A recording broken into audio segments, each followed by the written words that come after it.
অবমণ্ডল ভূমণ্ডল আকাশে কিংবা জমিনে যেখানেই যেটা থাক না সব আল্লাহর তাসবিহ পড়ে, কিন্তু সে তাসবির ভাষা তোমরা বোঝো না, ঠিক কি না? তাদেরও তাসবির ভাষা আছে। পাখিগুলো তাদের ভাষায় আল্লাহর জিকির করে, পাহাড় তাদের ভাষায় আল্লাহর জিকির করে, সাগরগুলো জলোচ্ছ্বাসে ঢেউয়ের তালে তালে আল্লাহর জিকির করে। সুবহানাল্লাহ পড়েন। সে আল্লাহ বললেন ইউসাব্বিহু লাহু মা ফিস সামাওয়াতি ওয়াল আরদি, আকাশে যা আছে তাও আল্লাহর তাসবিহ পড়ে, জমিনে যা আছে তাও আল্লাহর তাসবিহ পড়ে।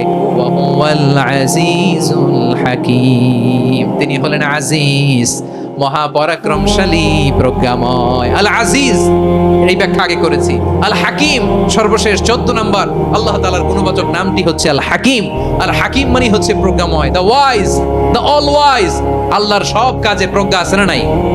আল্লাহর চিন্তা, আল্লাহর আদেশ, আল্লাহর সৃষ্টি সবকিছু প্রজ্ঞায় পরিপূর্ণ। সুবহানাল্লাহ, কারণ তিনি আল হাকিম।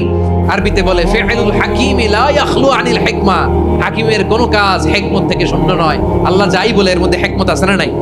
আল্লাহর এই কোরআনের ভেতরেও হিকমত আছে না নাই? আল্লাহর কালামের প্রতিটি বাণী, প্রতিটি বাক্য, প্রতিটি শব্দের ভেতরে প্রজ্ঞা লুকিয়ে রেখেছে কে? আল্লাহর সৃষ্টির ভেতরেও প্রজ্ঞা আছে না নাই?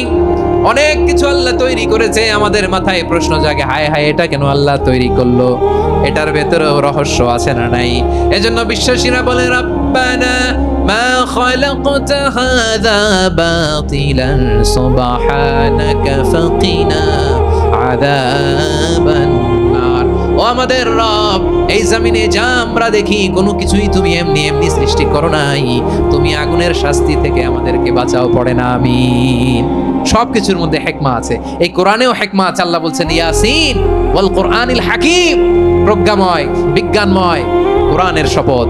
আল্লাহর সব কাজের ভেতরে হিকমা, প্রজ্ঞা আছে না নাই? সে আল্লাহ বললেন গোলাম, সূরা হাশরের শেষ 3 আয়াতের ভেতরে আমি আল্লাহর 14টি গুণবাচক নাম উল্লেখ করে দিয়েছি। যখন জপতে মন চাইবে এই নামগুলো দিয়ে জপবি, যখন ফরিয়াদ করবি আমার এই নামগুলো দিয়ে আমি আল্লাহর কাছে ফরিয়াদ করবি। ঠিক কিনা বলেন? রাজি আছেন? এই যে আর রহমান, আর রাহিম, আল কুদ্দুস, আল সালাম, আল জব্বার, আল আজিজ, আল হাকিম, এই নামগুলো ধরে ধরে আল্লাহর ডাকতে রাজি আছেন? খেয়াল করবেন প্রিয় ভাইরা, দোয়া কবুলের কিছু শর্ত আছে। এর মধ্যে একটা শর্ত হচ্ছে আল্লাহর সুন্দর সুন্দর নামগুলো ধরে ধরে আল্লাহকে ডাকা, তাহলে ওই দোয়াগুলো আল্লাহ তাআলা কবুল করে। এই নামগুলো আরো বিশেষ করে বেশি করে জানার চেষ্টা করবেন, তাহলে আল্লাহর প্রতি অগাধ আস্থা, বিশ্বাস, ভালোবাসা আমাদের বাড়বে।